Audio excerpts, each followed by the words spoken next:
ஆங்கில மருத்துவத்தில் வேக்சின் என்ன வேக்சின் போடணும் எப்படி போடணும்னு சொல்லிட்டு நான் வீடியோ போட்டிருக்கேன். நீங்கள் பிஎஸ் ஃபார்மஸ் பிபிஆர் வேக்சின் அப்படின்னு போட்டிங்கனாவே அந்த வீடியோ வந்துட்டு வந்துடும். ஓகேங்களா?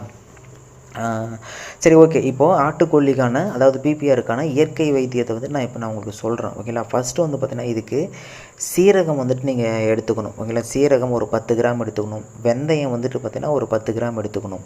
அடுத்தது மிளகு வந்துட்டு பார்த்திங்கன்னா ஒரு 5 கவுண்ட் ஆஃப் மிளகு, 5 எண்ணிக்கையுடைய மிளகு. நம்ம மிளகு வந்துட்டு எல்லா இயற்கை மருத்துவத்துலேயும் அதாவது அந்த மாதிரி எண்ணிக்கையில் தான் எடுக்கணும். ஓகேங்களா? ஏன்னா மிளகு வந்துட்டு அதிகமாக சேர்க்கக்கூடாது. அதனால் கொஞ்சத்தில் ஒரு 5 எண்ணிக்கையுடைய மிளகு வந்துட்டு எடுத்துக்கணும்.